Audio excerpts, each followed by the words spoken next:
I think it's funny. Like in the last couple of years, we have heard people say real bars read back to us in like a variety of different tones and emotions.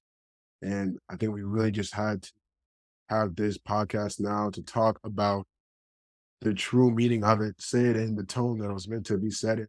I think a lot of folks have said it as questions, have said it like curious, but like not sure what we were really trying to say. They were just like thinking it was meant to be about athletes. And so in this conversation, we wanted to break down the whole story of the brand, why real old ballers do read, why reading is important to us, and a little bit about what ballers are in general.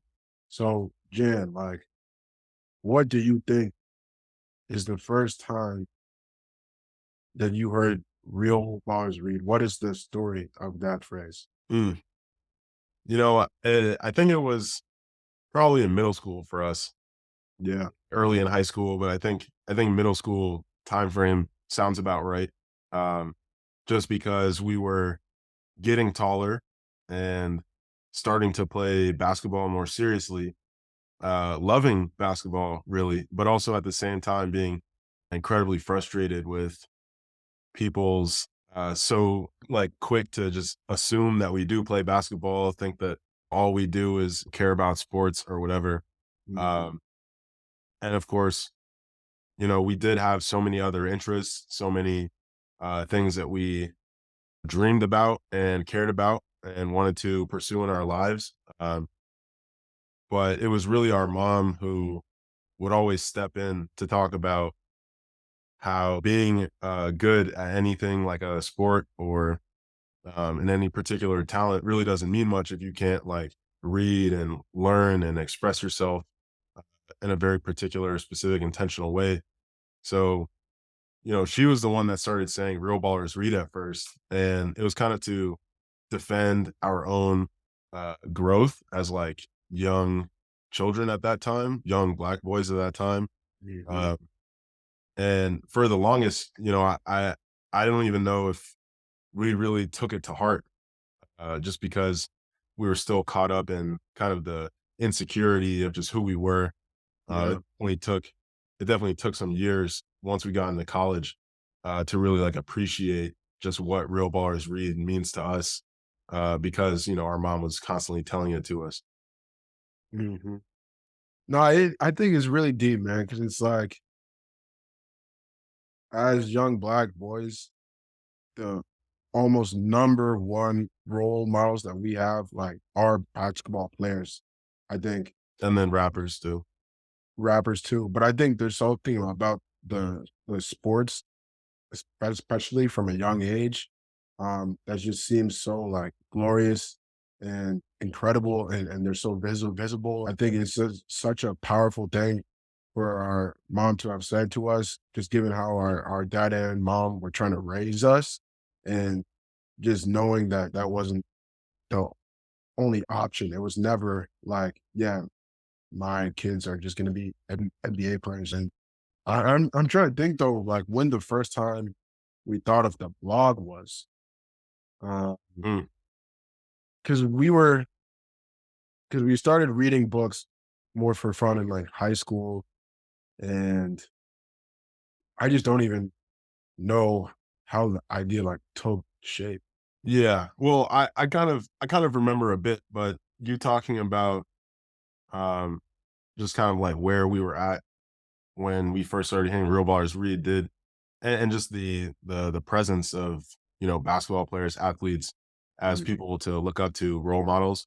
Mhm. um you really did bring me back to our bedroom that we shared together, also the ones, let's say, in like our place in Oakwood, right, where we had different rooms, and yet our dad was going back and forth, telling us stories of like Kareem and Magic and all these classic basketball players who not only were great at what they did, but also, just epitomized, cool and kind of like a the masculinity that he certainly aspired to, that he was kind of putting in front of us. Mhm. Um, and I think, part of why I really appreciate our parents is that as much as we did love basketball and wanted to get really involved in it, right? What did they do? They bought you the basketball book, right? Right. Uh, they bought us books about, NBA fashion and, Yeah. uh, Kareem Abdul-Jabbar's books, or even getting Jay-Z's Decoded, right? Yeah, Uh, the Walt Frazier, Rockin' Steady. yeah, I exactly, right. love it. So it was kind of like surrounding our interest, our passion for basketball and all that did for us, surrounding that passion with books. And I think that that definitely has gone a long way, not only for us personally, seeing how reading can really align with our interests and help us develop whatever we're, trying to get better at.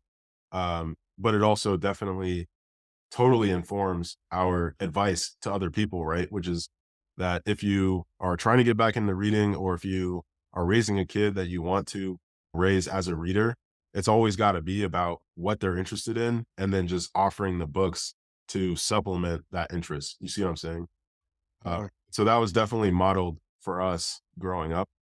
And so it wasn't even just about the phrase itself, real ballers read. It was kind of that whole environment of being like, here are people that you can learn about through books and like better appreciate, better model your life after, right? So one of my favorite reading memories that we used to have as a family was, like, the reading days where we just all go into our parents' room and, read for a couple hours, man, and yeah, it's just crazy to think all of the things our parents intentionally did for us to be who we are now. I mean, just very grateful. Yeah. for sure. Shout out to them. And I think, Shout out. and I think, I think that that actually does tie in with, the story of deciding on the blog, because of course, we had those 3 to 4 years at Deerfield where we were on our own, but college definitely did signal a new kind of independence, Yeah. and being out in our college experiences, getting to learn about different people, learning about ourselves in new ways. I think that was kind of the environment in which we could appreciate our parents a little more for all that they did for us, and that was kind of exemplified in the phrase "real ballers read," right? Um, but it was actually you that I think did plant the seed for it, because you started to track the books that you were reading in a spreadsheet. Right. We were both taking notes of of the books that we were reading in our little composition notebooks. But once you got into the spreadsheet game, I think that added a new level of like taking it seriously. Mhm. Because within my freshman fall, after you keeping track of your books, I started keeping track of mine in that like first semester of college. Right. And it was probably within a year after that, like 2017, 2018 timeframe, that we started to think about meta mixtapes and Curious Daily and Real Ballers Read being kind of like the one that won out. You know what I'm saying? Exactly. No, I think even the story behind the story of me, like, first tracking what I was reading was, actually our dad reading, Anti-Fragile. Oh, And really? yeah, because Hilarious. I didn't know that. he read it and was talking about it for years, right? It was just Yeah. like all these axioms and puns off of the book, and was just applying it so much in everyday life that it got to the point where, like, I just gotta read this book so I Mm, know, like, what he's saying. right. Um, So and you can I understand. read it, yeah, exactly. Because he would just be saying it like anti-fragile. Yeah. Like, but I read it. I don't know. It was probably like eighth or ninth grade, and I just took notes on all of the things I read in the book, and then from there was when I started, like, just taking notes of everything that I was reading. Mm, Yeah. But I don't even wow. think I started with the whole spreadsheet thing. That was you, actually. I was just taking notes of things that I was reading. Oh, well, maybe what it was Right. that we were putting them on the Google Drive, right? Because we were literally taking Yeah. photos they're like, "Oh, wait a second, like, you read these books and take notes, and then I read these books and take notes. We can share notes." Right. We had, like, the shared drive of all of our scanned PDF versions of the notebook notes. I know. It's so beautiful looking back on that now, just because there was no, like, outside reason that we were doing that. Like, it was not for clout. It was not Definitely not for clout, bro. yeah, Definitely not for it was clout. literally just to learn and just, like, to share what we had learned with each other. There's literally no other reason. It was, like, completely private to the 2 of us, and yeah, we definitely had, like, a big, like, self-help phase, and I Yeah. think that was, like, the bulk of the books that we were reading, Mhm. and, um, I think that was a really important phase to just kind of learn those big meta life philosophies about, like, what it means to grow and learn. I think kind of self-help books in general are so important for developing that habit of reading just from that, like, really powerful in reading experience. Yeah. Honestly, I think it's, like, so inspiring. I think as time has gone on, like, the self-help books for a lot of readers, kind of get boring or uninspired. But I think especially starting out, those are really important. I'm trying to think of some that were really particularly good that stood out. Yeah, well, the Mhm. Power of Habit was a big one for me, and then, The Power of Now was one of those books where, like, everybody was reading it, so I think that Yeah. definitely changed, my mind on a lot of things. I mean, for sure, like, the Tim Ferriss books, once we got around to those, that was another one too, was Malcolm Gladwell's books. Those aren't really self-help, but They kind of are though. Almost like a self-help for the, like, burgeoning intellectual. right. But, no, I think part of what was so urgent about the self-help at first was that, we're in school, we're reading these, uh, fictional books and doing all this academic analysis, Uh-huh. and, I was constantly left wondering, "What is this and why is it relevant to my life right now? How is it relevant?" I think there was so much of a detachment in school from what we were supposed to be learning because it was good for us when it was really just for grades and looking a certain way for college. Mhm. Um, and what I was always most interested in growing up was definitely just social life, what it means to be a person interacting with other people around you, what it means to like learn and grow, develop, be yourself, right? Um, and self-help books are fully the range of capture the full range of all of those kinds of interactions, right? Because you can have a self-help book like The Power of Habit that's specifically for how you live your day to day and be more intentional about building good habits versus bad ones. And then you can also have a book like How to Win Friends and Influence People, which tells you how important it is to just smile, right? Like those weren't things that we're learning. We weren't learning that kind of stuff in a Right, class, right? But that was the most right. urgent things for me was around like how do I interact with people in a way that's like mutually beneficial, right? Yeah. Uh, and I think that's why self-help books are such a crucial, like, starting point, at least for me, and potentially for a lot of people, is because they do teach us how to, like, interact better and how to, like, relate to ourselves and others in a positive way. Now looking back on it, which would you say is the most overrated self-help book? Ooh, I might have to check the spreadsheet for that one. No, I actually don't know if any are that overrated. I think the thing with the self-help books is that it's not ever the actual writing that's valued. It's the information. No one can Right. say like, "Oh, Think and Grow Rich was written so beautifully." It's Yeah. never in that way. It's just this is the information that you have to get. Yeah, I don't know. I think, at the time that I was really reading them, Mhm. uh, because they are so focused on the information that you're getting out of them, like, it's kinda hard to be disappointed, I guess, Yeah. just because they give you the information and then you kinda have that transaction, right? And that's the end of it. Which is your favorite? Oh, mm. One that I really want to reread is definitely the autobiography of Benjamin Franklin. Wow. Yeah, Geez, yeah. self-help book. Yeah, exactly. It's the OG. I mean, unless you're counting like meditations or Yeah. mindfulness or confessions or something, but I think that was one that had some of the most surprising advice in it. For example, I'll never forget the story of him and the guy that were beefing, and he was like, "Oh, I'm gonna ask that guy for a favor in order for him to like me." And then he ends up asking the dude for a favor, and then they become friends. And he's like, "Yo, like if you're beefing with somebody, ask them to help you out." And it's just so counterintuitive. But it's like, what? Like that man's entire life was counterintuitive. Man.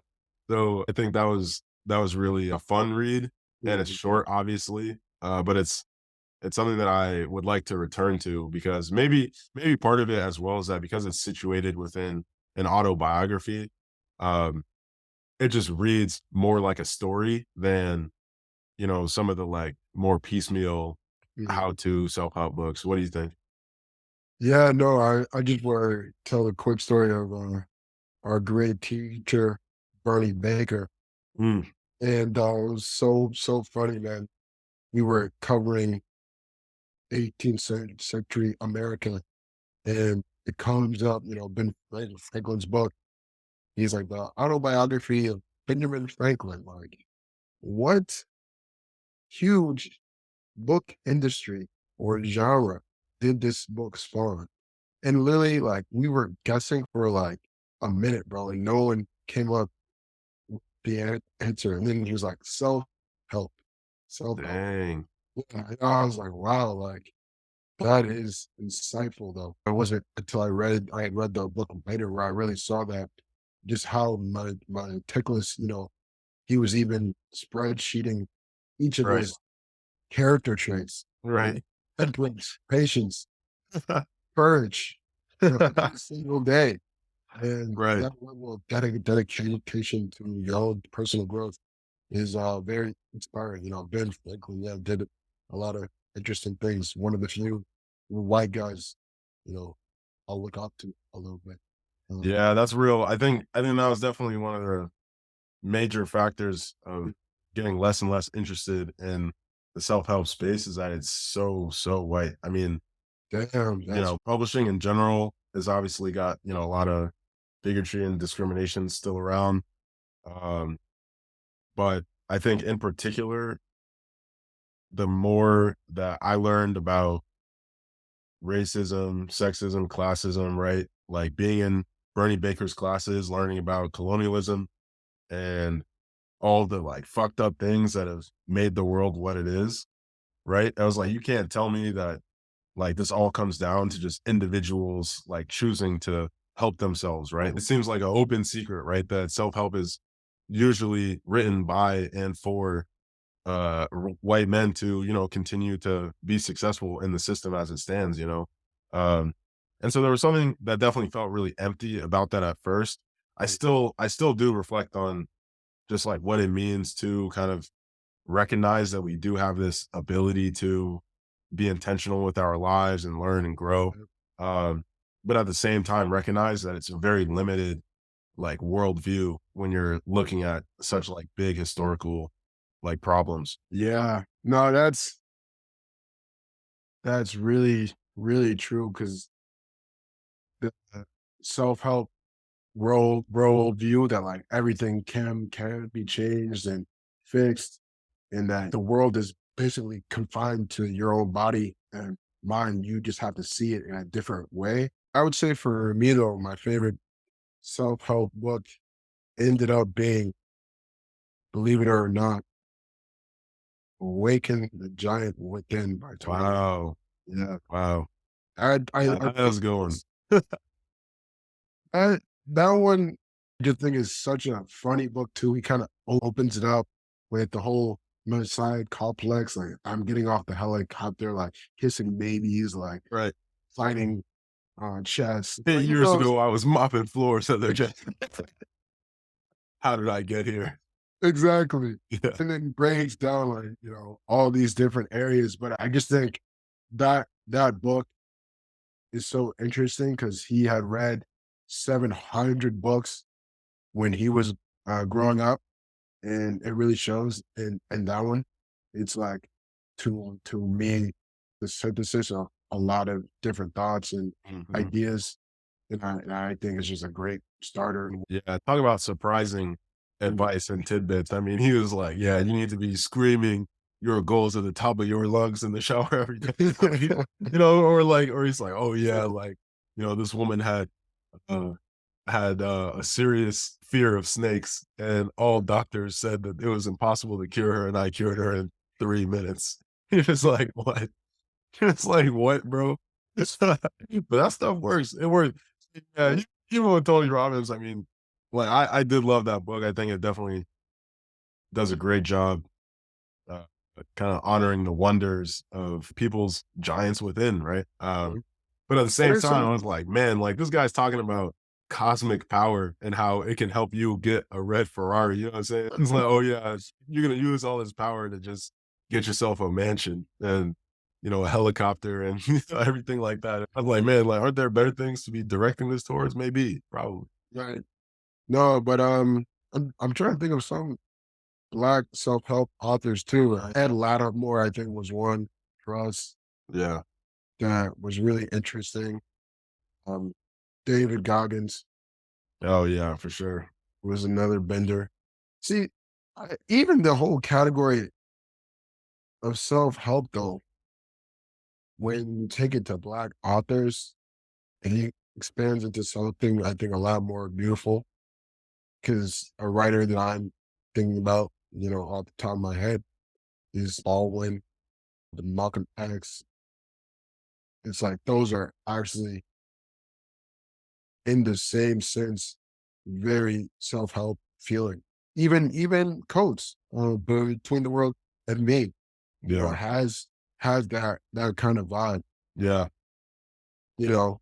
And Right. I think it's something about just the clarity of the message and how easily it can be interpreted and Mhm. immediately start to influence just the way that you live and like see the whole world. Mhm. Wow. I would say many authors qualify there. Right. Well, no, I mean, Audre Lorde is huge. She's a yeah, absolutely. yeah. Absolutely. I think part of what you're describing, I've never really thought about it exactly this way, but a story of growth is always going to inspire that kind of potential in readers, right? Like in terms of specifically for the reader themselves to grow in some way through reading the book and also through taking that story into their lives, for the rest of their lives. And it's a completely different like model of quote unquote self-help than, the kinds of books that we were just talking about, because with those, you kind of like just have to keep adding up and just keep reading and cranking through the books. But it only takes one beautiful story of Audre Lorde or Malcolm X to Yeah. or Asada, right? Like, those Asada and X are constantly cited as references the most mind-blowing, life-changing books that people have read.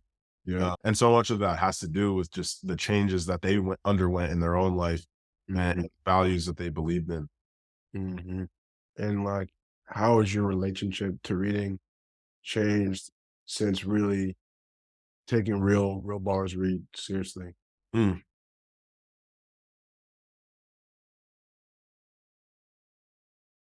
Well, I would say that, like we were saying, at first, I just had so many urgent questions just around social life and who I was in terms of my own identity that nonfiction seemed to be really helpful for that. I think especially because we weren't getting a whole lot of nonfiction in school as well. It just seemed like just its own entity entirely. But as we talked about, I kind of like lost interest in those, started picking up other books.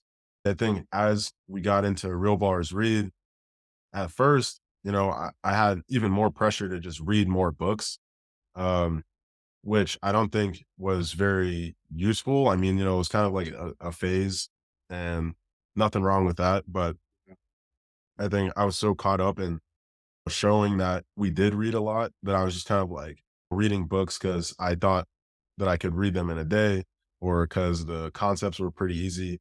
Um, but remember, I read, like over 80 books in a year and then realized I was like, oh, that wasn't really worth it. Like I still do read, about a book a week. Um, but my orientation to the books that I choose is completely different now, I think.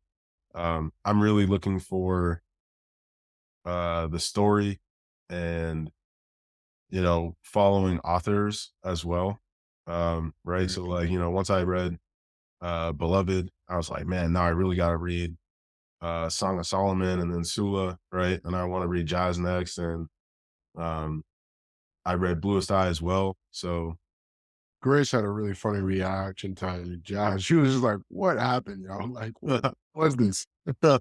yeah, I Uh, don't know. I don't know. But no, that's a fact, though. yeah, I would say that as I've gotten older, I think that my tastes, so to speak, have definitely um elevated, right? Just no, I think I'm reading better books Super true. and I'm reading books that are challenging to me, but also more fulfilling because especially when you get into good fiction, I think there's so much more room for interpretation and really putting yourself into the story. And so there's a completely different kind of urgency there where I do think that I learn a lot more from the book and learn even more rereading it than you do your like traditional nonfiction book.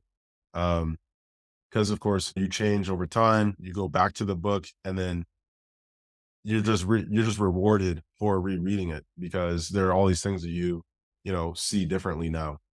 And I think that fiction, especially Black fiction, definitely reflects more of the complexities, nuances of life in a way that can be appreciated. Um, I would say that Jacqueline Woodson definitely changed the way that I read as well, just with how intentional she is about reading slowly. Because you can't like, if you're gonna read slowly, you have to be able to enjoy like every single word that you're reading, as well as the story and the concepts of the book, right? Like if you're reading like a nonfiction slowly, you're just gonna fall asleep, you know. Um, I think learning from her really did kind of take reading into a new kind of like experience of really just feeling the words and the story and the characters themselves. So true. Yeah, I think that the podcast itself really changed the way that I read, given that there were so many novels Yep. and Yeah, just exactly. getting to share the passion for someone else's book of choice was really a fulfilling thing. I definitely think that I read less on a whole, like a lot less, honestly, but I think that's good too. Because right, it's more selective. The reading is deeper and more challenging, and I wouldn't go back to even that time. Well, it was like 2020 when we were just like reading all day, every day, Yeah. like we were doing. Yeah. It's like I'm really glad that we've joined the community, started sharing our passion, and just talking about it more with more people. Mhm. Because I Mhm. think it is through the communication that we've gotten just sharper and just not talking between the two of us. Even though we want to do it more now, we're kind of coming back to it in a different Right. way. So Right. No, definitely. Um, yeah, on the point of selective too, I mean, I used to feel bad putting down a book. I was always committed to finishing it. And now if I'm not fucking with it, like I just stop. It's not worth it anymore. yeah. Um, and I think that was something that I had to kind of learn just out of evolving out of school Mhm. and how we're kind of conditioned to think that you have to finish the book all the way through, and that's just not true. Like, the minute that you stop enjoying the experience of reading it, like, you're kinda just screwing yourself at that point. Right. Yeah. How has your definition of a baller changed since starting? What do you Mm. think baller is now? I think being a baller really comes down to confidence Yeah. and, obviously you gotta be able to back it up, but how do you back it up? You put in reps, right? And whether that's in a specific craft, practicing, as well as even in reading about the stories of other people and kind of exercising your brain and soul in that way. Um, yeah, I think it really does come down to that kind of like assurance in yourself that you have uh, you have triumphed over a lot of struggles. You have achieved, and you're just getting warmed up. I think part of that confidence is also a hunger for striving even more. We had talked as well about how part of being a baller is being able to feel like you're intentional about your time and how you're using it. For us, valuing reading so much, I do feel like a baller now when I read because I'm like, man, like I'm really enjoying this. I'm learning. Like you can't necessarily count the influence that a book is having on you in the moment, but it goes a long way. The way that you see the world, the way you interact with other people. Uh, So it's definitely like a luxury and also kind of leisure, but not really, right? Because you're always putting in the work. Uh, it's at a reading is kind of at a funny place of enjoying it and struggling at the same time. But I think that's a perfect place to be in that sweet spot of like challenge and engagement, right? Yes. I mean, I'm thinking about it now, and it's crazy to think that reading is more powerful now than it was 80 years ago. And I think on several levels, like just Wow. media in general is more complex. There's a variety of different forms and ways that you can give your attention. And yeah, I think we definitely have to find the numbers on literacy and how much folks were reading back in the day. But when you think about it now, the ability to focus on a book when it becomes more difficult, it then also becomes more fulfilling and more powerful. And you become more of a rare quality person Hmm. because you're able to focus for an extended period of time on just one thing. Hmm. And I think for us, we've really tried to make reading as much as possible our default setting. I honestly, don't think that that is the case with me now, but I like really want to get back to that place. Um, I think since joining social media, it's been a big pro and con. Big pro, we've gotten to meet a lot of great people, but like the con, obviously, is like you want to be on it. And Right. I definitely feel like I can't even read for as long as I used to be able to, just because I'm always thinking about ideas or how to collaborate, how to create other content. I just want to get back to that real energy creating feeling that like reading does give me of like just feeling so inspired and ready to write Yeah. and just ready to think in general. And Hmm. yeah, for me too, like one of my biggest joys of reading is just being able to talk to other people about it, to have like an interesting thing to like share and say. I don't even know if my friends think about all the things that I say or like share, but I really try to actively do it. Like, what about we introduce this idea that we haven't talked about or thought about yet, and how does it make us feel? You're right. But Right. I mean, another part of that though, Phil, is doing that in a non-pretentious way. Like how do we talk about books where like folks feel invited and not as excluded or unworthy just because Right. like not reading as much. Yeah. Well, right. I mean, that's kind of the flip side of how enjoyable it is to talk with someone who was also reading the book is that like you bring it up with someone who hasn't, and it's just like everything else. Like, oh, this is like that one episode of SpongeBob, and you're like, oh, I don't watch SpongeBob, I've never seen the show, and you're just like, ah, dang, like now we can't connect them, right? It just becomes like everything else in that way.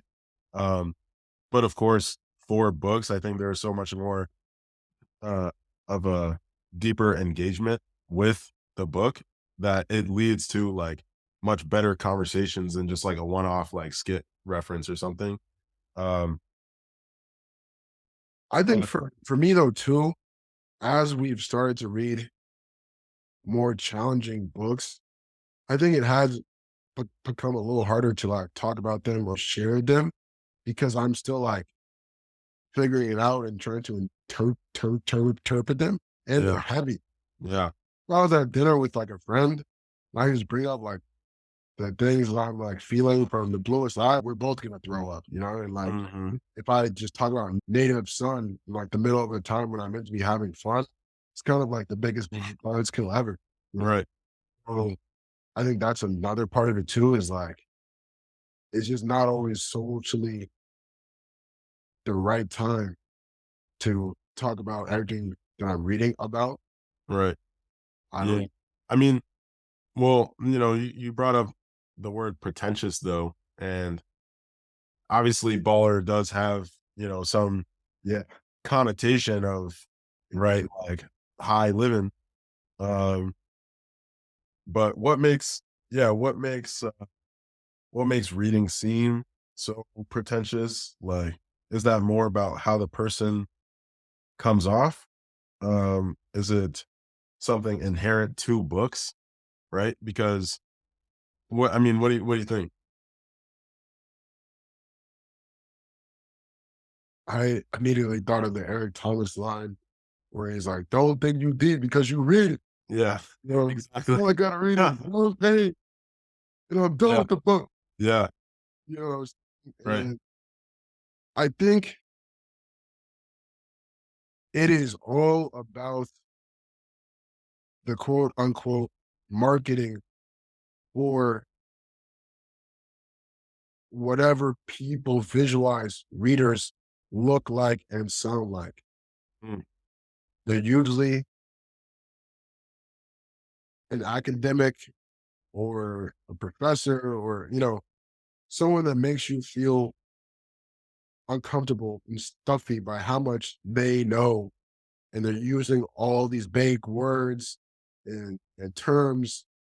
And yeah, I even can think about some of my philosophy professors, right, in college, where it's like, yeah, they've read a lot more than me, but it feels like it almost makes it harder for them to connect with me in the way that I feel seen or heard, right? And wow, I yeah, I think that just comes with feeling like you have more knowledge than others. hmm, yeah. I was talking with our friend Sarah about our journeys in school, Mhm. and she had put it an interesting way that I never really thought about, which is she was saying that she used to care a lot more about being smart, being perceived as smart, feeling herself uh, as like identifying with that as like her central like aspect of her of who she is just like how smart she is.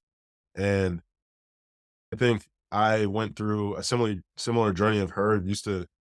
I used to care a lot more about being smart, and now I don't know. Like I just don't. Like obviously, being smart is it's a gift, right? It's a responsibility, but it's also not my number one thing that I care about, like identifying with. And I also don't think it's the number one thing to care about in like other people. But something about there is something about identifying with smartness that makes it really easy to like judge people who don't seem as smart or like, if you because you're so confident in yourself as being smart, like if someone comes off in a way that you don't recognize, it's so easy to just judge them as like dumb. And I think that's dumb. It's like judging someone else is dumb because Right. you think you're smart. And so I don't read anymore to like think that I'm smart or to know that I'm smart, right? Mm. Maybe I take it for granted just because, I have read a lot. Um, but I think there are so many more important things to read for than just like coming off as smart. And I think that's where the whole dynamic around being pretentious is coming from, because a lot of people that do care about reading usually are people that kind of grew up caring about being smart and being refined or whatever. So then they just like look down on like lower forms of culture like TV and stuff. But we grew up on TV. We grew up on movies, music, like sports, everything, right? So I think we've kind of put books in the context of like all these other things that we love and enjoy. So of course I books are have important, but I have a a interesting comparison to throw in here. mhm, What if the same reason why we feel someone who read a lot of books is pretentious is the same reason why we kind of distrust or have some weird mix of negative feelings towards someone who was born rich? It's like an unearned inheritance that doesn't come from your experience, meaning like someone can mhm. read a lot of books, but not have lived any of that life. And there's almost this intuitive feeling of that experience is unnecessary and superfluous. Well, I, okay, you know, no, I but see exactly what you're you saying, get because what it's I'm kinda saying. like, Like, well, no, because it's kinda like uh, you can live a very full life of experiences and never read a book and be totally fine. But if you've yes, only read books your entire life, like yes, you would be. what are you doing? Like, what are Yes, you doing? And like, I think that was something that that's another thing that we've definitely had to think through in the last few years, especially is how uh, I think book smarts and like street smarts are always kind of like put as opposites to each other. And, maybe they are, but I think it's a little fuzzier than that. Because of course, like, or maybe there's like a limitation to it because books, for me at least, have enabled me to have like great experiences and see the world in a particular way. mhm, And, I always prioritize the experiences over, necessarily books, right? Even with our trip to Europe just now. Um, but yeah, again, like books supplement like your larger life, right? They're not supposed to be your entire life. They're just yeah, supposed to be a part of it that can help the rest of it. yes, Uh, and I think that's something that we kind of had to think through. It's similar to the whole idea of like books being antisocial. So you're like either interacting with people or you're interacting with books. mhm, But at the same time, every time you're reading a book, you are interacting with others, right? You're interacting with the author. You're setting yourself up to interact with other people that have read the book. Um, I think I have come to appreciate reading as a pro-social activity, especially now that we're on wow, Instagram and, in the community in a way that I didn't before, right? Because it always seemed like, oh, you should feel bad for reading because you're doing it alone, right? And like, it's not like everyone's just watching the same Netflix show, but that's not the case. wow, dog.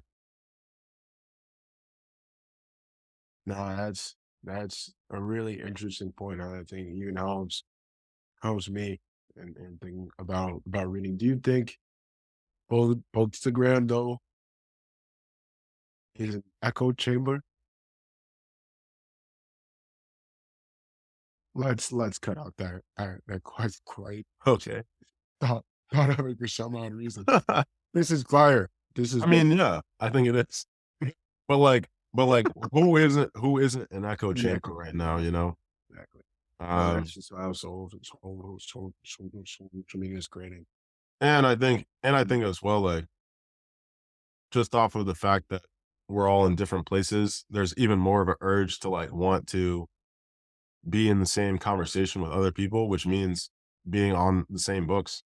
Yeah. Um, and I see nothing wrong with that. I think I've gotten to the point I used to care a lot more about, the aesthetics of the book and like what I was reading. And I don't care about that as much now. I think what's Yeah. most important for me is that I continue to read books that I'm like interested in and like urgently want to read, you know? Yeah.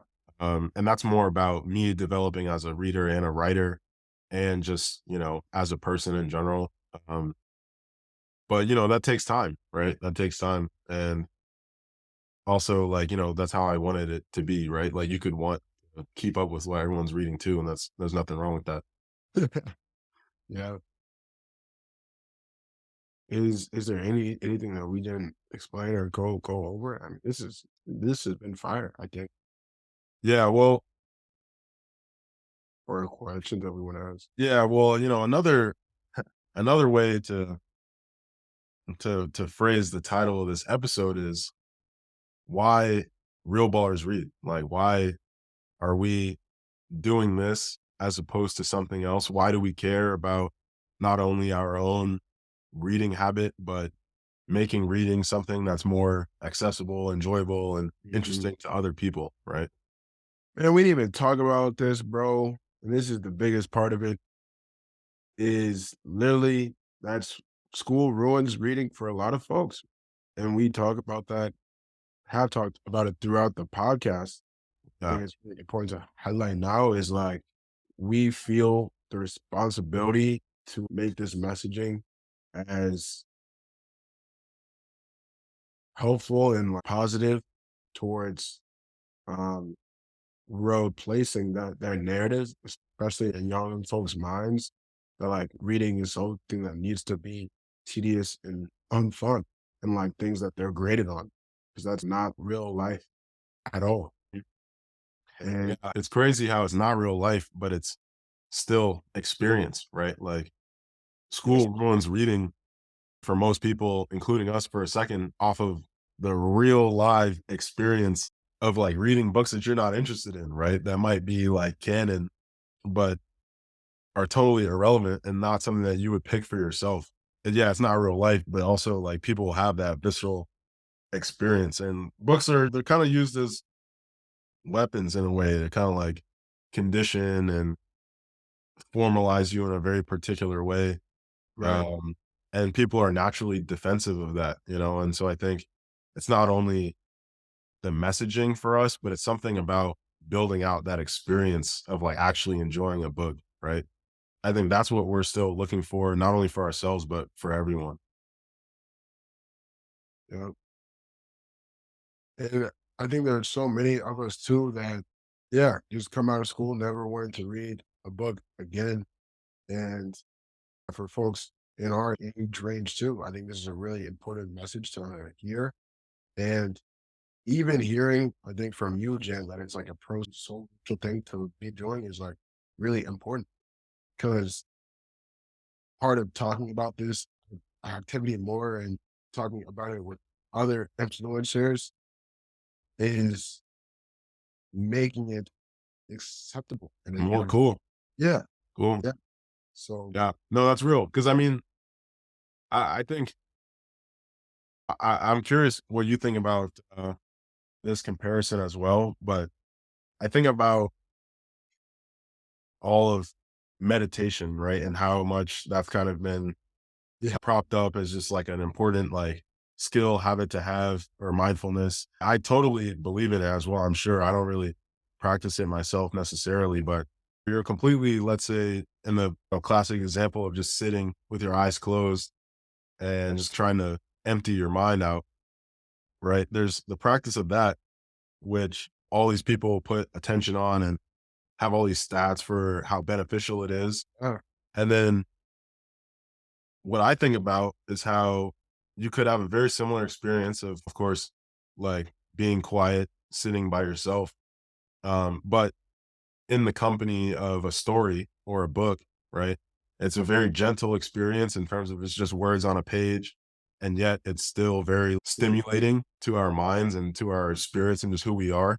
yeah, Um, and yet there doesn't seem to be nearly as much like attention paid to how helpful it can be to go into that kind of a meditative state, but through a story, right? And through the flow of a book and someone else's imagination. And of course, they're both probably really beneficial, especially together. Um, but for me, definitely reading uh, has that kind of like meditative quality of being able to be alone. But every time that I read, I feel like I go into my interactions with Simone and you and everyone around me so much better because I was able to make that time for myself to do what I wanted to do, to learn, connect, to feel entertained in a way. Mhm. Um, and then it just makes me want to engage with people in real life even more. And that's what I was getting at with how it's pro social, just at that like fundamental level of what you're doing. Right. And I think a big part of meditation being so popular and like all the science coming out about it is we've literally seen the creation of it as an industry, like multi-billion dollar mindfulness. Like there's been so much money made out of that. I feel like for books, it just hasn't been treated the same at all because that check has been split, for hundreds of years now and split so many different ways. Hmm. And it's just a totally different market. And Hmm. folks have less belief in like the Right. silicon sense, because the mindfulness Well, was able to be latched on to that whole market too. So right. No, absolutely. And of course, both like to that point about mindfulness being latched onto Silicon Valley, I think there is definitely a way of having reading being latched on to, oh, you read so that you can be more productive and then just make more money for the system. And I think we're like, that's not how we're thinking about things at all. I mean, of course, there is the visceral experience of enjoying it and learning and growing. And of course, more power to you if that contributes to your whole lifestyle and just general health and well being. Um, but I think we constantly think about, Eve Ewing's point in Black Futures, just about how choosing what you want to read is like it's a radical act, right? And definitely in the trajectory of the books that we've read, I mean, they definitely do cultivate you as an independent thinker, but also someone who cares about other people. Um, you start to see things totally differently when you're reading books, right? As opposed to just uh taking whatever they tell you in school as like total facts, right? I mean, you read any like history book, like let's say indigenous people's history, black history, um, and you get a totally different perspective on the things that we were kind of like brainwashed in school for. mhm.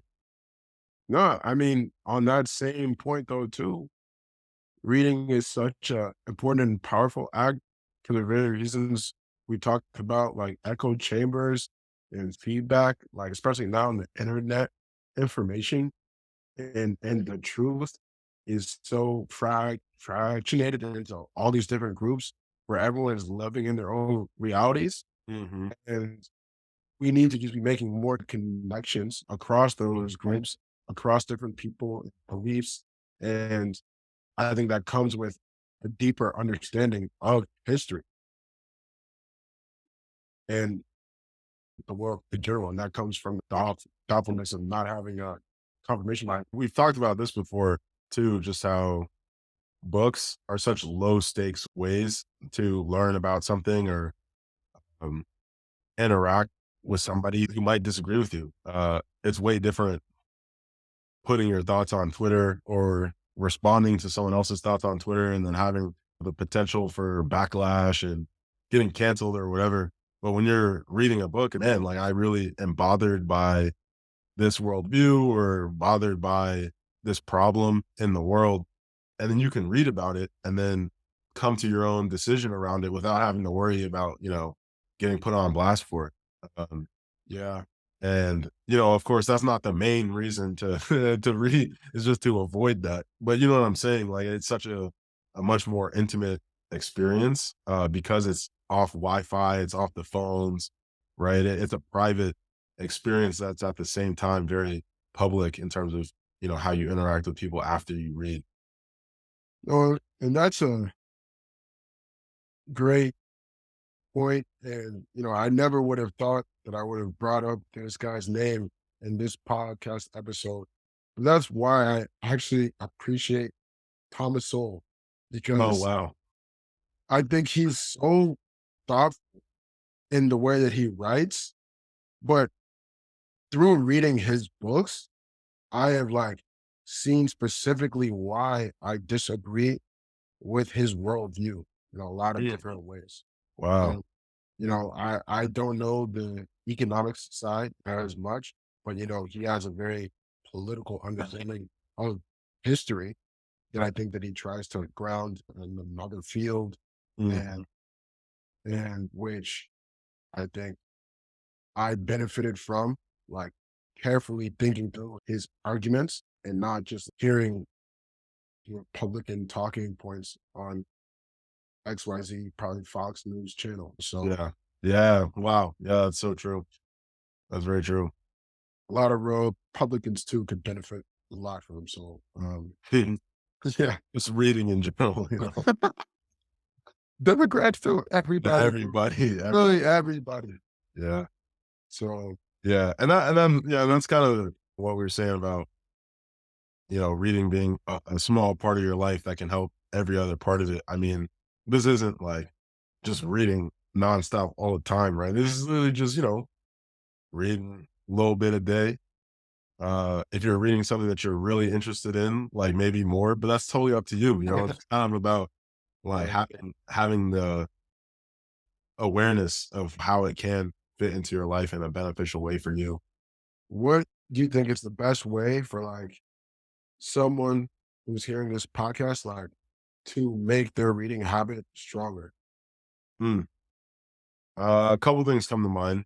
First is definitely being as clear as possible about what you're interested in, passionate about, what you aspire towards, what your goals in life are.